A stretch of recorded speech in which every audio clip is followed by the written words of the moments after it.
কথা বলা হবে, সেটা ঠিক নয়। হ্যাঁ, কারণ চিত্ত বা বোধ অনুযায়ী গ্রহণের তারতম্য হয়। যেমন মন হবে তেমন ধন, যেমন চিত্ত যেমন মন সেরকম, যেমন আধার হবে তেমন গুরু, গুরুকে তেমন ভাবে জানতে পারবে। কথাতেই আছে যা মতি সা গতির হবে। হ্যাঁ, যেমন মতি তেমনি হয় গতি বা পরিণাম ঘটে। তাই দৃষ্টান্ত দেওয়া হইতেছে, মৎস্য হরদম জলে থাকিয়া জলের কতটুকুই বা গ্রহণ করে, তাহার ক্ষমতা যতটুকু ততটুকুই গ্রহণ করে। সেই গুরুর নিকট থাকিলেও গুরুকে ঠিক ঠিক জানা শক্ত। বুদ্ধদেবের শিষ্যরা ভগবান বুদ্ধদেবকে বহু রূপে জানিয়াছিল। হ্যাঁ, ইনজান মহাযান সম্প্রদায় বিভেদের কারণ হইল তাহা, এক একটা সম্প্রদায় ভাগ হয়ে গেছে। এই জন্য এক একজনা এক এক শিষ্য এক এক রকম জেনেছে। হিমালয় বা সাগরে কে কতটুকু জানিতে বা আবিষ্কার করিতে পারে? হিমালয় বিরাট, সাগর বিরাট। তাই যাহার সামর্থ্য যতটুকু সে ততটুকুই জানিয়া বলিয়া বেড়ায়, আমি সাগর দেখিয়াছি, হিমালয় আবিষ্কার করিয়াছি। হ্যাঁ, সদ্গুরুকে দেখা বা চেনা ওই সাগর বা হিমালয়ের মতন। সদ্গুরু সাগরের মতো গভীর, ওই হিমালয়ের মতো উন্নত।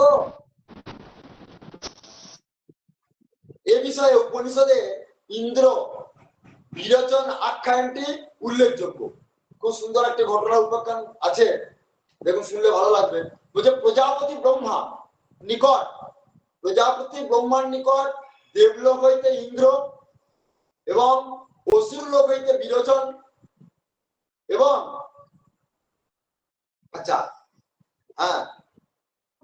দেবলোক হইতে ইন্দ্র ও অসুর লোক হইতে বিরোচন তত্ত্ব উপদেশ লইতে গিয়াছিল, তত্ত্ব উপদেশ নিতে গিয়েছিল। ব্রহ্মা ও দেহাতীত আত্মজ্ঞানের কথা সমান ভাবে বলিলেন। ব্রহ্মা ওই অসুর রাজকে আর ওই দেবরাজকে দুজনাকেই সমান ভাবে উপদেশ দিলেন। হ্যাঁ, কিন্তু বিরোচন দেহকে আত্মা বলিয়া গ্রহণ করিয়া অসুর লোকে তাহা প্রচার করে। দেখুন, গুরুর মুখ থেকে শুনে যার যেটা আধার সেটা প্রচার করে। তাই বলছেন, এখন বিরোচন কি করলো? অসুররাজ বিরোচন তিনি গুরুর কাছ থেকে যেটা বুঝেছেন একই কিন্তু উপদেশ দিচ্ছেন, একই উপদেশ দিচ্ছেন। যেমন ধরুন, শ্রুতিদেব বলছেন যে ভগবানকে মনের দ্বারা পাওয়া যায়, আবার একটাতে বলছেন ভগবানকে মনের দ্বারা পাওয়া যায় না। এই দুটি উপদেশ দিচ্ছেন শ্রুতি। এখন আমার মতো অজ্ঞ ব্যক্তি এখন প্রচার করছি যে ভগবানকে মনের দ্বারা পাওয়া যায় না। আর একজন বিজ্ঞ ব্যক্তিও গেছে, গুরুদেবের কাছে এসেছে। এখন সেই বিজ্ঞ ব্যক্তি, গুরুদেব কিছু উপদেশ দিয়েছেন আমাদের, মনে করুন আমি একজন রয়েছে আর একজন রয়েছে। হ্যাঁ, এখন দুজনকে উপদেশ দিচ্ছে, বলছেন যে ভগবানকে মনের দ্বারা পাওয়া যায় না। আবার বলছেন আবার ভগবানকে মনের দ্বারা পাওয়া যায়।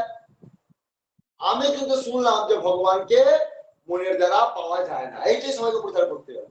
আরে তোমরা মন দিয়ে কি বলছো? ভগবানকে মন দিয়ে পাওয়া যায় না, মনের দ্বারা পাওয়া যায় না। আর একজন যে ব্যক্তি গুরুর কাছ থেকে শুনেছে সে আমার থেকে আরো বিজ্ঞ, আমার থেকে সে অনেক ভক্ত, আমার থেকে অনেক বুদ্ধিমান। সে এখন প্রচার করছে যে ভগবানকে মনের দ্বারাই পাওয়া যায়। হ্যাঁ, তখন এইভাবে আমরা দ্বন্দ্ব লাগছি, দুজন দ্বন্দ্ব লাগছি। তখন আমরা তর্কতর্কি করছি, কারটা সত্য? আমি বলছি না আমারটা সত্য, আর ও বলছে যে না আমারটাই সত্য। বলে তাহলে গুরুদেবের কাছে যাওয়া হোক। যেই গুরুদেবের কাছে যাওয়া হলো, তখন গুরুদেব আমাকে বললেন তোমারটা ভুল, ওরটাই ঠিক। বলছে কেন? না ভগবানকে মনের দ্বারাই পাওয়া যায়। হ্যাঁ, ভগবানকে মনের দ্বারাই পাওয়া যায়। কোন মনের দ্বারা? শুদ্ধ মনের দ্বারা। ভগবানকে শুদ্ধ মনের দ্বারা পাওয়া যায়। হ্যাঁ, ভগবানকে মনের দ্বারা পাওয়া যায়, শুদ্ধ মনের দ্বারা। যাই হোক, তো সেই রকম এখানে বলছেন আর একটা বলছেন ভগবানকে মনের দ্বারা পাওয়া যায় না, সেটা কি? অশুদ্ধ মনের দ্বারা, হিংসাযুক্ত মনের দ্বারা, এইসব এইসব মনের দ্বারা ভগবানকে পাওয়া যায় না। তাহলে পাওয়া যায় না থেকে পাওয়া জায়গায় সব থেকে বড়, যেহেতু ভগবানকে পাওয়ার যেটি আসল পন্থা সেটা হচ্ছে শুদ্ধ মনে ভগবানকে পাওয়া, সেটাই বড়। ঠিক সেরকম এখানে প্রজাপতি ব্রহ্মা দুজনকেই সমান উপদেশ দিচ্ছে, আত্মতত্ত্ব কথা জানাচ্ছে। তো তখন বিরোচন ভাবছেন দেহকে আত্মা বলে মনে নিয়েছে, ভাবছেন আমার দেহটাই আত্মা, এবং এটি অসুর লোকে তাই প্রচার করছে। তাই উপদেশ গ্রহণে বা বস্তু তত্ত্ব গ্রহণে চিত্তের শুদ্ধতা চাই। আবার একবার ব্রহ্মার নিকট দেবলোক হইতে ইন্দ্র, অসুর লোক হইতে বিরোচন ও মনুষ্য লোকের কোন রাজা তত্ত্ব উপদেশ গ্রহণের জন্য গমন করিয়াছিলেন। তাহলে ওখানে দেখুন প্রজাপতি ব্রহ্মার নিকট যখন ইন্দ্র গিয়েছিল, তো তখন এখানে ইন্দ্র কিন্তু ধরে নিয়েছিল যে আমার আত্মা কিন্তু শরীর থেকে পৃথক, আর বিরোচন ধরে নিয়েছিল যে আমার দেহটাই আত্মা। কিন্তু আসল ইন্দ্রই আসল জেনেছে, বিরোচন তখন ঠিক জানতে পারেনি। আর একটা জায়গায় উদাহরণ দিচ্ছেন গুরুদেব, আর একটু উপাখ্যানের কথা বলছেন। আবার একবার ব্রহ্মার নিকট দেবলোক হইতে ইন্দ্র, অসুর লোক হইতে বিরোচন এবং মনুষ্য লোক হইতে কোন রাজা তত্ত্ব উপদেশ গ্রহণের জন্য গমন করিয়াছেন। তিনজনে গেছে, মনুষ্য লোক থেকে, অসুর লোক থেকে আর দেবলোক থেকে। ব্রহ্মা সকলকে একটি উপদেশ দিলেন, দ দ দ।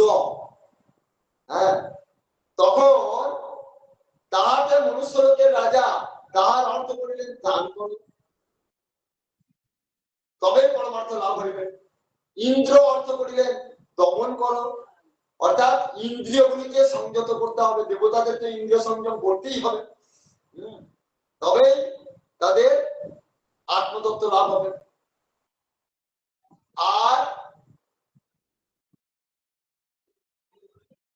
আর বিরোচন অর্থাৎ মনুষ্য লোকের দানই হলো শ্রেষ্ঠ ধর্ম, দানের দ্বারা সমস্ত পাপ নষ্ট হয়, দানেন সর্বম পাপম অতিহি। তাই রাজা দয়ের অর্থ করিলেন দান করা। অসুরদের স্বভাব হিংসা করা, সেই জন্য নির্দয় আচরণই অসুরদের ধর্ম। তাই অসুরদের রাজা বিরোচন দয়ের অর্থ করিল দয়া, দয়া। আবার দেবাধিপতি ইন্দ্র ইন্দ্রিয় সংযমকে বড় মনে করিয়া দয়ের অর্থ করিলেন দমন। তত্ত্ব গ্রহণে ইন্দ্রিয় দমন শ্রেষ্ঠ উপায়, ইহা সর্বত সত্য। যা হোক, ইহাতে চিত্তের তারতম্য বস্তু সত্তা গ্রহণে কতখানি অগ্রগামী হয় তাহা উপলব্ধি হয়। তাই আধারকে বড় করিতে হইলে বুদ্ধিকে শুদ্ধির একান্ত প্রয়োজন, আর সেই বুদ্ধির জন্য গুরু সঙ্গ দরকার। গুরু সঙ্গে গুরু সেবার ফলে গুরুর অহৈতুকী দয়াতে তাকে আমাদের জানা যায়। জয় গুরু।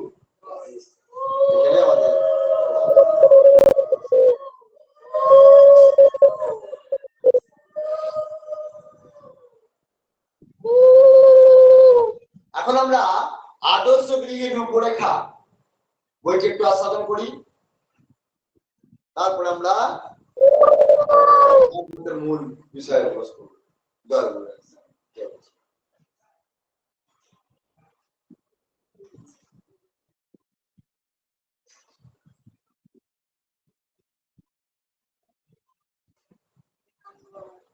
আজকে আমাদের কত নম্বরে হবে? 18 নম্বর, না 18 নম্বর, 18 নম্বর। মানে আজকে আমাদের পাঠ হচ্ছে 18 দিনে, আবার এখানেও আমাদের 18 নম্বর চলছে।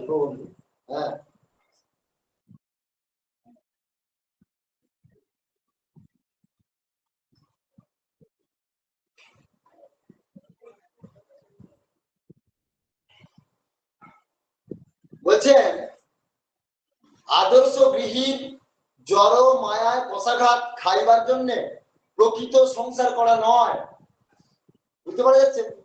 ওইটার আদর্শ গৃহী জড় মায়ায় কষাঘাত খাইবার জন্য প্রকৃত সংসার করা নয়, আত্মচেতনাকে প্রকৃতপক্ষে জাগাইয়া তোলার জন্যই সংসার করা। আবার এখানে সেই চেতনার কথা, সে কালকে আমাদের চেতনার কথা হয়েছে। চেতনটা তাহলে কয় প্রকার? 5 প্রকার। কি কি? মূর্ছিত চেতন, আচ্ছাদিত চেতন, সংকুচিত চেতন, আর মুখরিত আর বিকশিত। মুখরিত, সংকুচিত, দ্বিতীয় হচ্ছে সংকুচিত। আচ্ছা, একটা প্রথম হচ্ছে আচ্ছাদিত চেতন, আর একটা হচ্ছে মূর্ছিত। দুটোই একই ভাবে তা হলেও এই আচ্ছাদিত থেকে আর একটু নিচু স্তরে হচ্ছে মূর্ছিত। তাহলে এই দুটো হলো। 3 নম্বর হচ্ছে সংকুচিত চেতন, 4 নম্বর হচ্ছে না মুকুলিত চেতন, মুখরিত চেতন, তারপরে হচ্ছে বিকশিত চেতন, তারপরে আরেকটা পূর্ণ বিকশিত। তাহলে আচ্ছাদিত চেতন কাদের মধ্যে আছে? গাছ। তাহলে হচ্ছে গাছপালা ইত্যাদির মধ্যে আচ্ছাদিত চেতন আছে। আর যাই হোক মূর্ছিত বা আচ্ছাদিত, যেমন আচ্ছাদিত চেতন যেমন হচ্ছে আপনার এই পাথর, ইট কাঠ পাথর ইত্যাদি, এগুলো মূর্ছিত।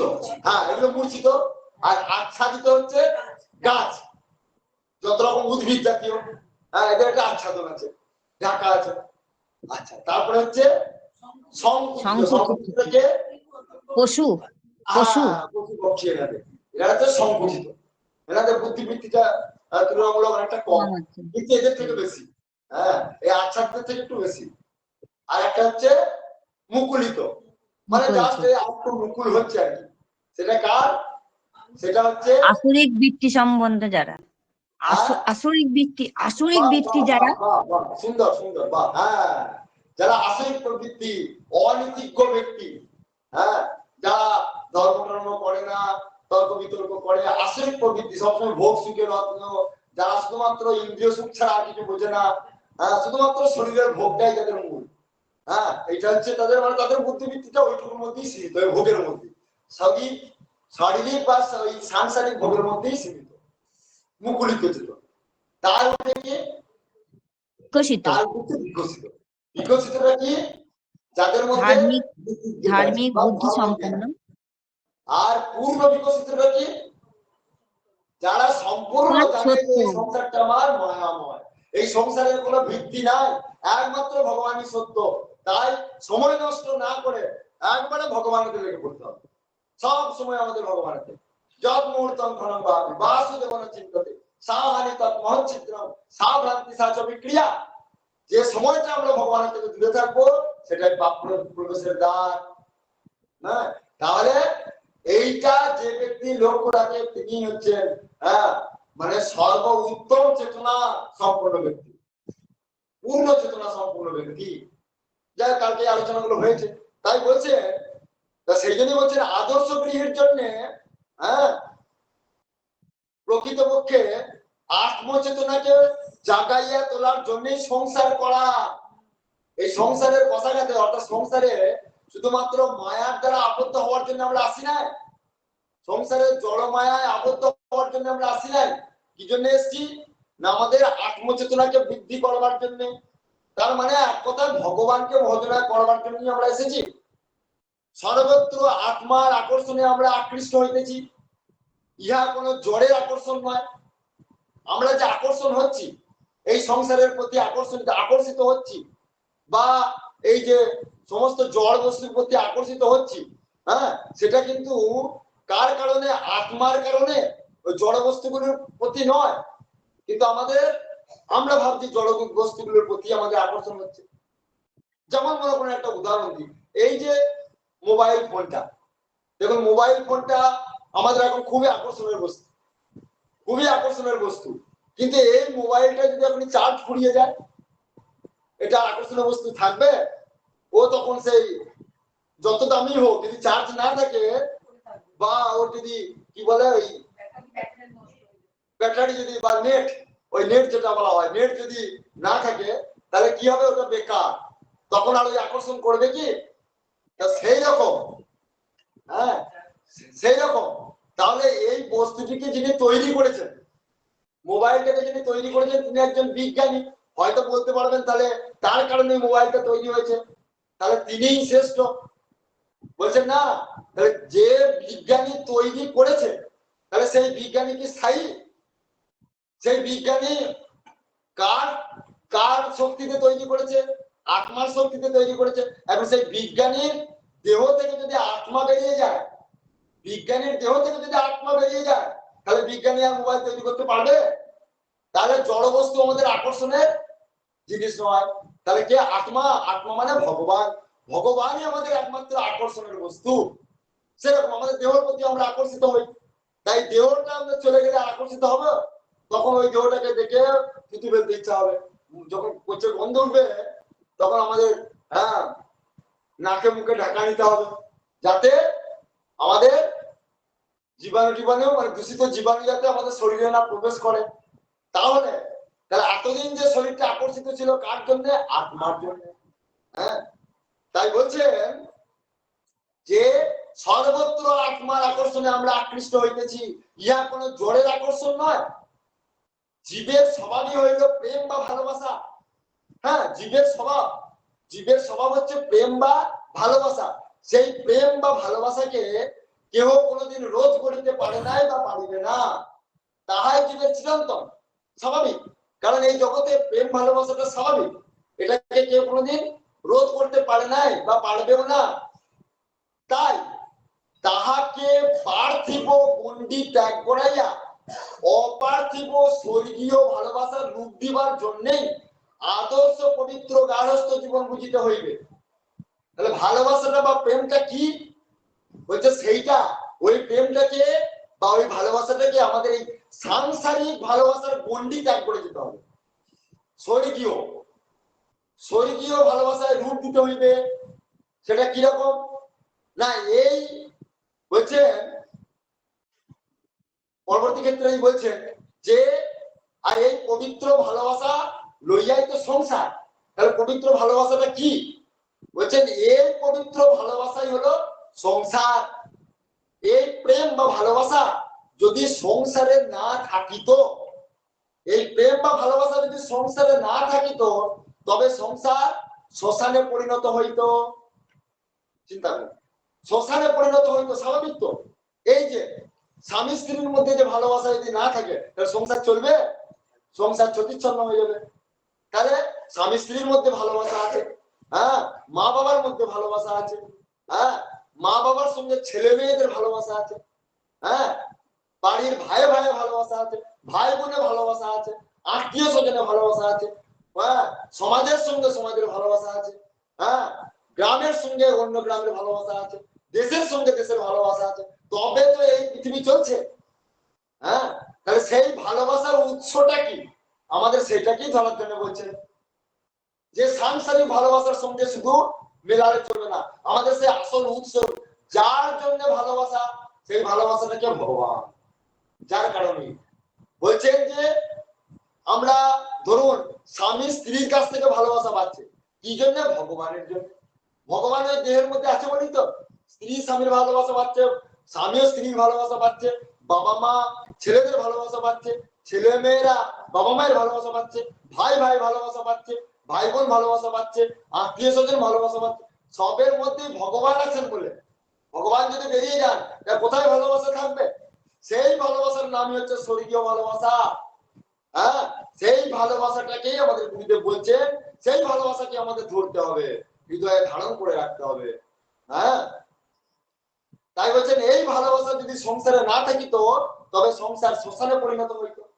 আকাশে অনন্ত তারকা মণ্ডলীর মতো এই প্রেম বা ভালোবাসাতে এই বিশ্ব জগৎ বিধৃত আছে। এই বিশ্ব বিধারণ সেই প্রেমময় প্রভুর বিধারণ, তাহা আদর্শ গৃহীকে ভুলিলে চলিবে না। ইহা বিশ্বনাথের প্রেমের সংসার, সুন্দর সংসার। ইহা মরুভূমি কখনোই হইতে পারে না। তাই বিশ্বেশ্বরকে তাই বিশ্বেশ্বরকে অবিস্মৃত হইয়া আদর্শ সংসারীকে সংসার করিতে হইবে।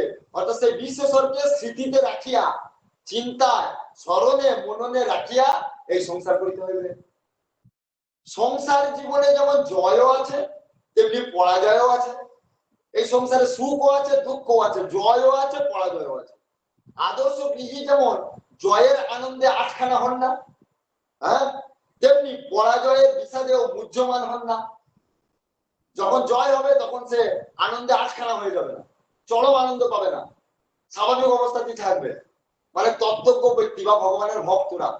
আর যদি পরাজয় হয়ে যায় তাহলে দুঃখে মুছরা পড়বে না, জানবে ভগবানেরই এটা নিয়ম, আমার প্রতি এটাই প্রাপ্য ছিল তাই দিয়েছে, তাতে জয় হোক আর পরাজয় হোক।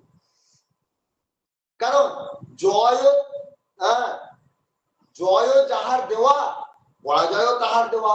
মনে করিয়া পরমেশ্বরের নির্ভরশীল গৃহী অচঞ্চল থাকেন, অর্থাৎ স্থির থাকেন। প্রাণ দিয়া প্রার্থনা জানাইলে আদর্শ গৃহীও শ্রী ভগবানের সাড়া পান। যদি ভগবানকে যদি প্রাণ মন দিয়ে যদি প্রার্থনা করা হয় তাহলে ভগবানের সাড়া নিশ্চয় পাবেন, ভগবানকে নিশ্চয়ই উপলব্ধি করতে পারা যায়। গুরুদেব বলছেন ভগবান জীবের সবসময় সহায় আছেন, কিন্তু সে সহায়তা সকলে গ্রহণ করিতে পারে না। ভগবান সকলকেই সহায়তা করবার চেষ্টা করছেন, কিন্তু সেটা আমরা নিতে পারি না, আমাদের আধার নাই বলে। তাহার সেই চঞ্চলতা নাই, তিনি অবিচল। হ্যাঁ, তাই বলছেন যে কিন্তু সেই সহায়তা সকলে গ্রহণ করিতে পারে না, সেজন্য সকলকে সে বিষয়ে যোগ্যতা অর্জন করিতে হয়। ভগবানের সেই কৃপা পাওয়ার জন্য, ভগবানের সাড়া পাওয়ার জন্য কি করতে হয়? যোগ্যতা অর্জন করতে হয়। হ্যাঁ, সেই জন্য দেখুন ভগবান নারদজি তার নিজের ভাগবত শিক্ষা দিয়েছেন। নারদজি পূর্বজন্মে কি ছিলেন? পূর্বজন্মে তার মা ছিল দাসী, তার মা দাসী বৃত্তি করতো। হ্যাঁ, লোকের ঘরে কাজকর্ম করে, হ্যাঁ, সেখানে বিশেষ করে তারপরে সেই মা কি করতো? কাজকর্ম করে সাধুদের সঙ্গ করতেন, সাধু সঙ্গ করে সাধুদের প্রসাদ পেতেন। হ্যাঁ, এইভাবে তার ছেলেকেও প্রসাদ পাওয়াতেন। এইভাবে দেখা গেল তার মা ছোটবেলাতে গত হয়ে গেল, দেহ ত্যাগ করলেন, আর নারদজি একা হয়ে গেল। যে নারদজি একা হয়ে গেল তখন কি করলো? নারদজি তখন ভগবানকে খুব প্রার্থনা করছে, খুব নাম জপ করছে, আর কাঁদতে কাঁদতে ডাকছে, ভগবান তুমি আমাকে রক্ষা করো, তুমি আমাকে দেখা দাও, তুমি আমাকে দর্শন দাও, তুমি আমাকে দেখা দাও। তখন ভগবান এক ঝলক নারদজিকে দর্শন দিয়েছিলেন, এক ঝলক নারদজিকে দর্শন দিয়েছিলেন। যে একবার মাত্র দর্শন পাওয়ার পর আর দর্শন পেলেন না, তখন নারদজি বারবার ঘন ঘন মুচড়ে যাচ্ছে, আর চরম দুঃখ, আরো দুঃখ, বলে হে ভগবান তুমি একবার কেন দেখা দিলে আমাকে, একবার দেখা দিয়ে আমাকে একবার দয়া করে আমাকে আবার বঞ্চিত করে দিলেন। এইরকম তোমার কঠোর কৃপা, আমি তো এরকম চাইনি, আমি তো তোমাকে বরাবর পাওয়ার জন্য চেয়েছি। কিন্তু বলছেন তখন ভগবান, হ্যাঁ, আবার বললেন, আবার সঙ্গে সঙ্গে তার কাছে, হ্যাঁ, প্রতিধ্বনি হলো। ভগবান আর দেখা না দিয়ে তার বাণী সেখানে উপদেশ দিলেন। ভগবান দেখা না দিয়ে আকাশবাণী করলেন, বললেন হে নারদজি তুমি এখনো অপেক্ষা করো, কারণ তোমার এখনো প্রারব্ধ ফল বাকি আছে, কিছু তোমার কিছু প্রারব্ধ ফল সংসারে বাকি আছে। তাই সেই প্রারব্ধটা তুমি ভোগ করে নাও, আমার কৃপা মনে করে তুমি ভোগ করে নাও। এবং তোমার যেই প্রারব্ধ ফল ভোগান্তি হয়ে যাবে, যেই তোমার প্রারব্ধ ফল ভোগের শেষ হয়ে যাবে, তখন তুমি আমাকে চিরন্তন ভাবে পেয়ে যাবে, তখন তুমি আমার পার্শ্বদ রূপে আমার কাছেই থেকে যাবে। অতএব এখন তোমাকে কিছুদিন একটু কষ্ট পেতেই হবে, তাই তুমি আমার কৃপা মনে করে কিছুদিন কষ্ট করো, আমাকে স্মরণ করো, আর এই কষ্টটা ভোগ করো। তখন সে নারদজি কিছুদিন, বেশ অনেকদিন ধরে তিনি সেই জপ তপ করছেন, আর সেই ভগবানের যে এক ঝলক দর্শন পেয়েছিলেন সেইটা নিয়েই তিনি সবসময় সেই তার স্মরণে মননের দিন কাটান। পরবর্তী ক্ষেত্রে পরে নারদজি আবার সেই প্রারব্ধ ফল শেষ হয়ে গেলে, হ্যাঁ, সংসারে তার দেহ ত্যাগ করে তিনি ভগবানের লোকে বৈকুণ্ঠে নারায়ণের প্রধান পার্শ্ব রূপে তিনি থেকে গেলেন। তাই সেই রকম ভগবানের ছাড়া পাওয়ার জন্য আমাদের আধারকে প্রস্তুত করতে হবে, গুরুদেব বলছেন, তবেই ভগবানের, হ্যাঁ, ছাড়া আমরা পেতে পারবো বা ভগবানকে আমরা লাভ করতে পারবো। আদর্শ গৃহীর সে যোগ্যতা আপনা হইতেই আসে, সেটা আদর্শ গৃহীরই সেই যোগ্যতা আছে। শ্রী ভগবানকে জড়াইয়া থাকিলে বা জড়াইয়া ধরিলে আর পতনের সম্ভাবনা নাই। সকলেই পড়ে, অর্থাৎ সকলেই পড়িয়া যায়, কেবলমাত্র শ্রী ভগবানই পড়েন না। তাহার সে চঞ্চলতা নাই, তিনি অবিচল। আর সব জাগতিক বস্তু মাত্রই চঞ্চল বা পতনশীল। জগতে সব জিনিস পড়ে যায়, পতন হয়ে যায়, ভগবানের পতন নাই, ভগবান পড়ে যায় না। তাই পতনশীল বস্তুর যদি স্থির আশ্রয় থাকে তবে সে কোনোদিন পড়ে না। তাই চঞ্চল জগতের একমাত্র স্থির আশ্রয় পরমেশ্বর ভগবান। তাহাকে ধরিয়া থাকিলে আর ফেলিবে কে? ভগবানকে যদি কেউ ধরে থাকে তাহলে আর কে ফেলবে? তাই আদর্শ কি কাজ হইবে সেই অচঞ্চল স্থির চিত্ত সত্যবান ঈশ্বরকে ধরিয়া চঞ্চল অস্থির অসৎ সংসারকে রক্ষা করা। আমাদের কর্তব্যের খাতিরে ইহলোকের চিন্তা যেমন করিতে হইবে সেইরূপ তাহার সঙ্গে পরলোক চিন্তা থাকা দরকার। কর্তব্যের খাতিরে সংসারে সবকিছু করতে হবে, তার চিন্তা থাকবে, সেটা কর্তব্যের খাতিরে আমি সংসারে এসেছি তাই। না হলে জানতে হবে এই সংসার আমার দুদিনে, আমার আসল আপন যে হলেন সেই ভগবান, সেই ভগবানেরই চিন্তা করতে হবে, তবে তো ভগবানের সঙ্গে মিলিত হতে পারবো। বিরাগবান আদর্শ গৃহী উভয় লোকের চিন্তাতেই রত থাকে, কিন্তু যারা বৈরাগ্যবান, যারা বিরাগীমান বলে তারা কিন্তু এই সংসারের চিন্তায় সম্পূর্ণ বৈরাগ্য। তারা সংসারে কোন রকমের কোনো চিন্তা করেন না, সবকিছু ভগবানের উপর ছেড়ে দিয়ে তারা সংসার করে, আর ভগবানের চিন্তাতেই তারা সর্বদাই রত থাকেন।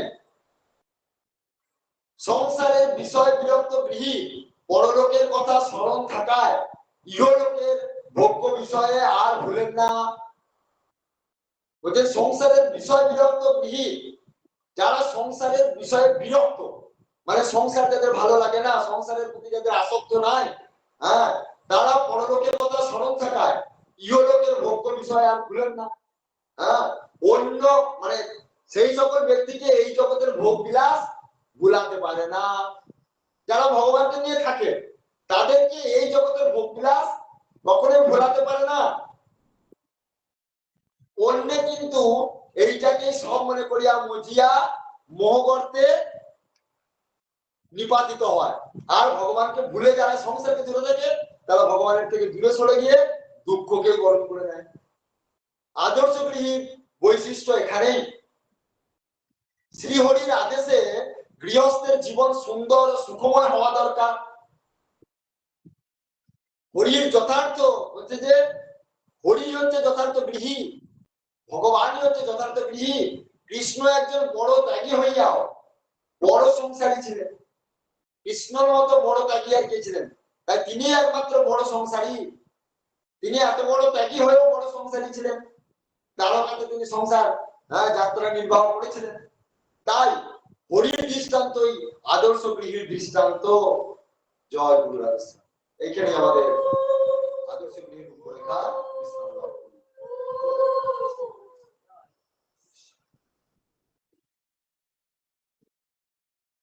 এবার আমরা ভাগবতের মূল শ্লোকে আমরা প্রবেশ করি। আজকে আমাদের উৎসব কি? অন্নদেব মা অন্নদেব, এক কথা অন্ন ভিক্ষা, রাখাল রাজার অন্ন ভিক্ষা। তাই দেখুন এই যে কীর্তন শুনছেন, এই যে ভাগবত কথা আস্বাদন করছেন যারাই, তাদের একটা কি লাভ হচ্ছে বলুন তো? এই যে আজকে গুরুধামে এই যে আমাদের এই যে ভাগবতের লীলাটি, আমাদের যে উৎসবটি পালন হচ্ছে, তা সেই যে আমরা ভাগবতের শ্রবণের মাধ্যমেও আমাদের ভাব জগতে যদি আমরা প্রবেশ করতে পারি, তাহলে কিন্তু আমরা সেই বৃন্দাবনে ওই যে রাখাল রাজাদের সঙ্গে বা ওই যে গোপীদের সঙ্গে পূর্ণ যে ভগবানের যে পূর্ণ প্রেম, সেই পূর্ণ প্রেমটা আমরা প্রাপ্ত হতে পারবো যদি আমরা বিশ্বাসের সহিত, নিষ্ঠার সহিত এবং এবং শুদ্ধ চিত্তে যদি আমরা শ্রবণ করি ভাবের সহিত, তাহলে দেখুন অনেক দূর থেকেও শ্রবণ করেও আপনারা সেই গুরুধামের সম্পূর্ণ লাভ পেয়ে যাবেন।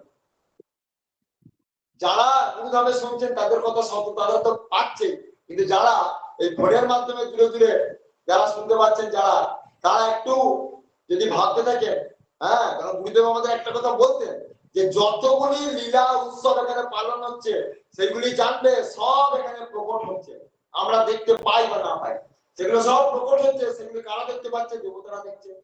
যার যে সকল ভক্তদের শুদ্ধ আধার তারা দেখতে পাচ্ছে, উপলব্ধি করতে পারছে। তাই আমরা যদি ভাবের সাহায্যে, ভাবের নয়নেও যদি আমরা দেখার চেষ্টা করি, তাহলে আমরাও কিন্তু তার পূর্ণ ফল গুরুদেবের কৃপাতে আস্বাদন করতে পারি বা পেতে পারি। চলুন আমরা সেই ভাগবত মহাপুরাণের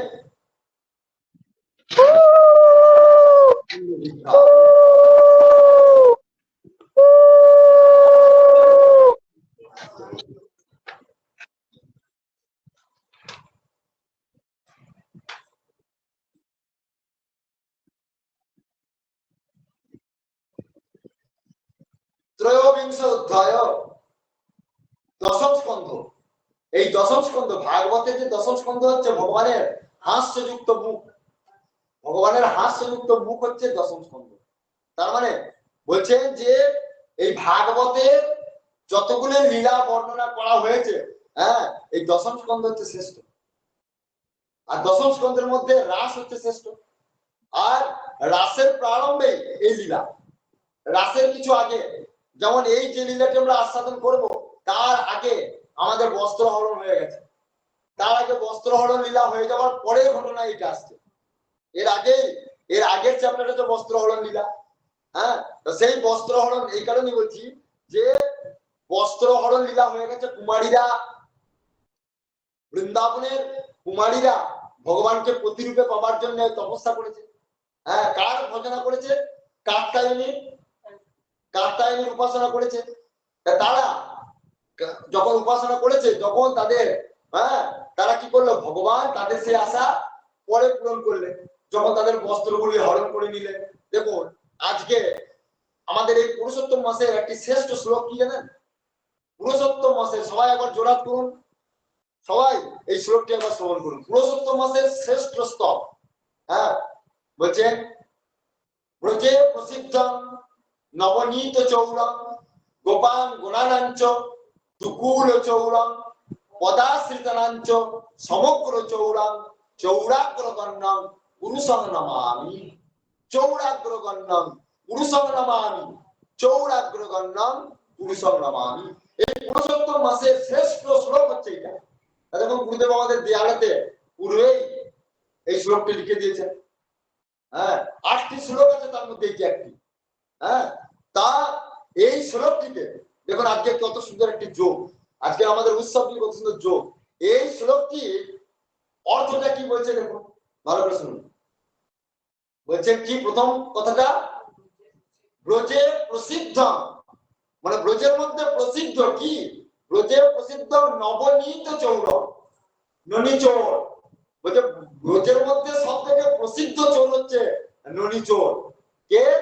কৃষ্ণ। তার মতো চোর আর এই জগতে কেউ নাই। প্রসিদ্ধ চোর দেখো, তার নাম করা চোর দেখো, কি? ননী চুরি করছে। কেবল কি ননী চুরি করে? তার পরের শ্লোকটা ব্রজে প্রসিদ্ধ নবনীত চৌরম গোপাং গুণানাঞ্চ দুকুল চৌরম। এই যে শ্লোকটা অর্থটা দেখুন কত সুন্দর। গোপাং গুণানাঞ্চ দুকুল চৌরম, গোপাঙ্গনাদের, গোপ অঙ্গনাদের অর্থাৎ গোপদের স্ত্রী, হ্যাঁ, গোপদের স্ত্রী গোপাঙ্গনা। হ্যাঁ, তাই সে গোপের অঙ্গনাদের তাদের মধ্যে কি তাদের কি করেছিল? তাদের দুকুল হরণ করেছিল। দুকুল হরণ করেছিল। দুকুল মানে কি? দুকুল মানে হচ্ছে মন, মন হরণ করেছিল। তাহলে বস্ত্র হরণটা কি করে হলো? না, ওই দুকুল মানে মনও বটে, আবার বস্ত্র বটে। ব্রজে প্রসিদ্ধ নবনীত চৌরম গোপাং গোনানাঞ্চ দুকুল চৌরম। তিনি আরেকটি চোর বটে। গোপীদের তিনি, হ্যাঁ, মনকেও চুরি করে নিয়েছেন, মনকেও হরণ করেছেন, 1 নম্বর। আর 2য় নম্বর দুকুল মানে হচ্ছে, দুকুল মানে একটা মন, আর একটা হচ্ছে কাপড় বা বস্ত্র। বস্ত্র বস্ত্র হরণ করে নিয়েছেন। এখন বিশ্বনাথ চক্রবর্তী পাল ব্যাখ্যা করছেন যে এই বস্ত্রটা কি, বলছে এই দুপুর শব্দটি যেমন বস্ত্র সেরকম এই বস্ত্রটি উপলক্ষণ মাত্র। বস্ত্রের মাধ্যমে তিনি কি করলেন, গোপীদের সমস্ত কিছু মানে তাদের সারা অঙ্গে সমস্ত অঙ্গ প্রত্যঙ্গ যা কিছু আছে সব তিনি হরণ করে দিলেন ভগবানের কাছে। শুধু মনটাই নয়, মন সহ দেহ মানে দেহে যা কিছু, হ্যাঁ দেহের আবরণ মানে দেহের ভূষণ সহ দেহ, মানে এখানে বলতে চাইছে যে গোপীদের দেহ দেহ মন সবকিছু ভগবান হরণ করে দিয়েছে। তাহলে এত বড় চোর আর বৃন্দাবনে কেউ নেই, বুঝে গেল? তাহলে দুপুর শব্দের বস্ত্র, আর এই বস্ত্রটা মানে হচ্ছে হ্যাঁ এই বস্ত্রটা হচ্ছে একটা উপলক্ষণ মাত্র। এই বস্ত্রকে কেন্দ্র করে হ্যাঁ বলছে বস্ত্র কাকে ঢেকে রেখেছে, দেহকে। বস্ত্র দেহর আবরণ, হ্যাঁ দেহকে ঢেকে রেখেছে, সেই জন্য বস্ত্রটা উপলক্ষণ মাত্র। ওই দেহ সহ হ্যাঁ তার ভূষণ যত কিছু আছে সবকে হরণ করে নিয়েছেন ভগবান। হ্যাঁ আর দুকুল মানে মন, তাই শুধু দেহটাই না তার সঙ্গে মনটাকে হরণ করে নিয়েছে। তাহলে ব্রজের প্রসিদ্ধ নবনীত চৌরন গোপাল গুণানাঞ্চ দুকুল চৌরন পদাশ্রিতরাঞ্চ সমগ্র চৌরন। পদাশ্রিতরাঞ্চ আবার একটা তিনি চোর। কি কারণে চোর? না যারা তার পদকে আশ্রয় করে থাকে, যারা তার চরণকে আশ্রয় করে থাকে, মানে ভগবানের চরণকে যারা সার করেছে জগতে, যে ভগবানের চরণ ছাড়া আমি কিছু জানি না, সেই ব্যক্তিরও কি চুরি করছেন। পদাশ্রিতরাঞ্চ সমগ্র চৌরন, তার সমস্ত কিছুকে তার পাপ তাপ সব দূর করে নিচ্ছে। হ্যাঁ পদাশ্রিতরাঞ্চ সমগ্র চৌরন চৌরাগ্রগণ্যং পুরুষং রমামি। সেই চোরদের মধ্যে অগ্রগণ্য যিনি, এই পৃথিবীতে যত চোর আছে সকলের অগ্রগণ্য সকলের শ্রেষ্ঠ যে চোর, সেই চোরকে আমি নমস্কার করি। চোরকে কেউ আমার প্রণাম করে, কিন্তু এই চোরকে প্রণাম করতে বাধ্য জগতে। বলে এই চোরকে যদি কেউ না প্রণাম করে তার এই সংসার থেকে সে উদ্ধারই প্রাপ্ত হবে না। তাই সে মহান চোরকে, সেই চোর সেই চোরের শিরোমণিকে আমরা বারবার প্রণাম করি। জগৎগুরু জয় গুরু। এই যে পুরুষোত্তম মাসের শ্রেষ্ঠ শ্লোক, হ্যাঁ যার আজকে প্রসঙ্গক্রমে মনে পড়ে গেল, তা এখানে এই জন্য এই বস্ত্র হরণ হয়ে যাওয়ার পরে হ্যাঁ তারপরে বেশ কিছুদিনের মধ্যে শ্লোকগুলো আমি পড়ছি না, আমি এই নতুন শ্লোকে আসছি। সেখানে যখন সেই ব্রজগোপীদের তিনি কথা দিলেন, হ্যাঁ যে দেখো তোমরা আমাকে চেয়েছিলে, তোমরা আমাকে অনেক দিন ধরে আমাকে চেয়েছিলে, তাই তোমাদের আজকে এই বস্ত্র হরণ করলাম। মানে তোমাদের এই নয় তোমরা এখন লজ্জা করছো, কিন্তু তোমরা তো আমাকে চেয়েছিলে, তোমরা তো এর জন্য তপস্যা করেছিলে, তাই দেখো হ্যাঁ তোমাদের সেই তপস্যা আজকে সার্থক করলাম। তারপরে সেই গোপীরা পরে হ্যাঁ সলজ্জ হয়েও তারা পরে জানতে পারলো যে আমাদের সেই পরম প্রেমাস্পদ যার জন্য এই সংসারে আসা তাকেই আমরা আজকে পেয়েছি।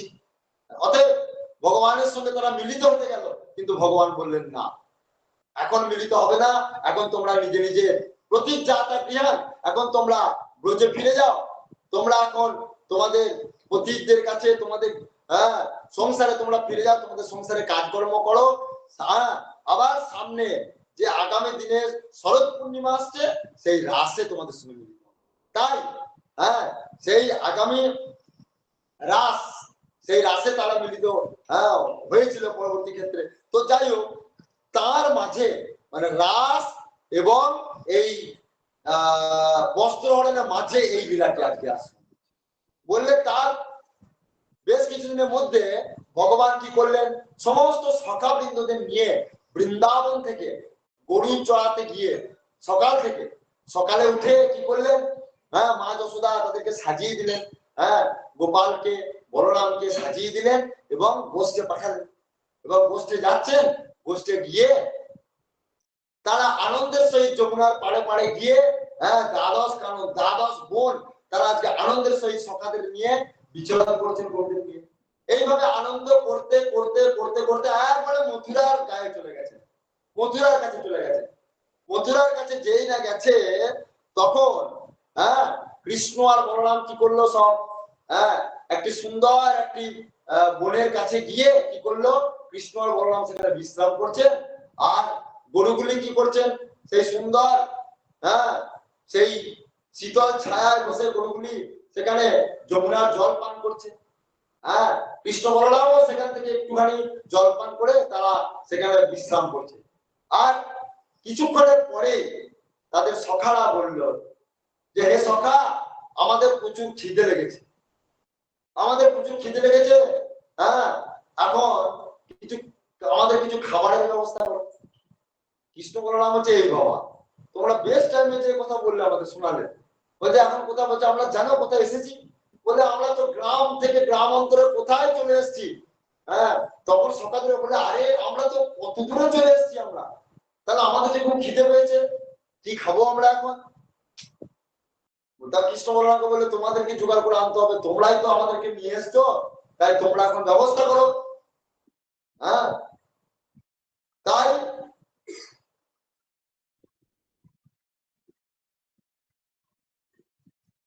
সেই জায়গা থেকে আমরা এখন পাঠটা শুরু করছি।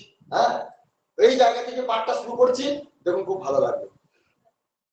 বিষয়টি ত্রয়োবিংশ অধ্যায়, দশম স্কন্ধের ত্রয়োবিংশ অধ্যায়, যোগ্য পত্নীগণের প্রতি কৃপা। অর্থাৎ গোপগণে উবাচ, উচ্চ মানে উবাচ, রাম রাম মহাবীর্য কৃষ্ণ দুষ্ট নিবর্হন এসা বৈ বাধতে পুণ্যস্ত শান্তি কর্তুমহর্থম। গোপগণ বললে, গোপগণ, গোপগণ কারা, রাখালেরা মানে সখারা, সখারা বললেন হে নয়নাভি রাম বলরাম, হে কৃষ্ণ হে বলরাম, হে মহাবলশালী, হে আমাদের চিত্ত চোর কৃষ্ণ। আদৌ এখানে উল্লেখ করছে, দেখেছেন? তার মানে এই মাসে এটা আমাদের পড়াটা সার্থক হচ্ছে। হে চিত্ত চোর কৃষ্ণ, হে দুষ্ট দমন, দেখো এই প্রবল ক্ষুধা আমাদের ভয়ঙ্কর কষ্ট দিচ্ছে, খুব খিদে লেগেছে আমাদের, আমাদেরকে খুব কষ্ট দিচ্ছে, এর নিবৃত্তির কোন উপায় তোমরা করো। বলছে আমাদের খিদে দূর করবার তোমরা ব্যবস্থা করো, আমরা সহ্য করতে পারছি না।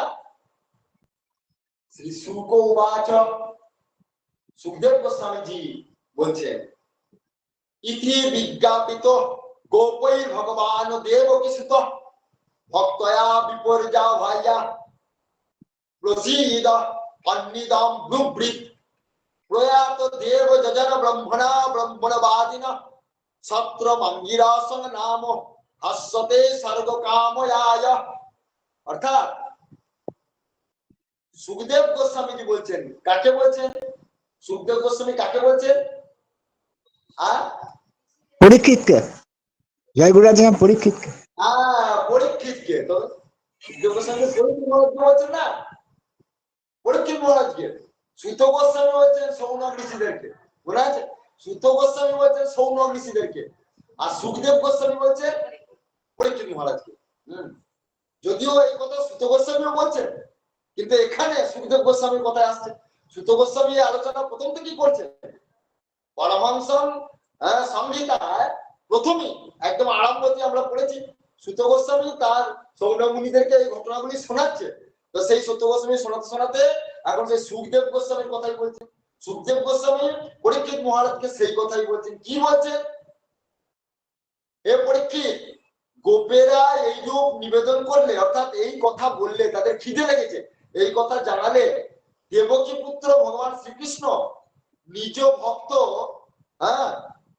অর্থাৎ নিজ ভক্ত মথুরার ব্রাহ্মণ পত্নীগণের প্রতি অনুগ্রহ প্রকাশ করবার জন্য এই কথা বললেন। মানে খুব মন দিয়ে শ্রবণ করতে হবে, কিন্তু নাহলে বোঝা যাবে না। এইবারে ভগবান ওই গোপদেরকে বলছে, রাখাল বালকদেরকে, তোমাদের তো খিদে লেগেছে, তোমরা এক কাজ করো, এখন ভগবানকে তো দিকে ডাকছে সেই মথুরার গোপীরা, মানে ব্রাহ্মণদের যে সকল স্ত্রীরা আছে তারা তাকে মানে সেই সংসারে চিরদিন প্রার্থনা করছে, ভগবান তোমার সঙ্গে মিলিত হবো, তোমাকে কবে পাবো, তুমি আমাদের সংসারে সার।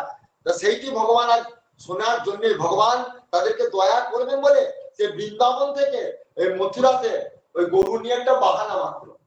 মানে ভগবান কখন থেকে কিভাবে কৃপা করে এ ভগবানই জানে। তাই এই লীলাটা তারই একটি সাক্ষী স্বরূপ এই ভাগবতের লীলাটি। তাই ভগবান এখন সেই রাখালদেরকে বললো, দেখো তোমরা কাজ করো, হে প্রিয় বয়স্কগণ, তোমরা কাজ করো, এখান থেকে কিছু দূরেই বেদবাদী ব্রাহ্মণগণ স্বর্গ কামনায় আঙ্গিরস নামে এক যজ্ঞের অনুষ্ঠান করছে। আঙ্গিরস নামে, খুব মন দিয়ে শুনবেন, কত শিক্ষার বস্তু এখানে আছে দেখবেন। আঙ্গিরাস নামক যজ্ঞ করছে, এই কথাটা এখন ধরে রাখবেন, ঠিক আছে? কিসের কামনায়? স্বর্গ কামনায়, স্বর্গ পাওয়ার জন্য এই যজ্ঞ করছে। চিন্তা করুন কথাটা, ঠিক আছে? তাই ভগবান এই কথাটা বলছে যে তারা স্বর্গ পাবে বলে সেই বিশাল যজ্ঞের অনুষ্ঠান করছেন। তোমরা তাদের সেই যজ্ঞস্থলে যাও, সেই যজ্ঞস্থলে তোমরা যাও,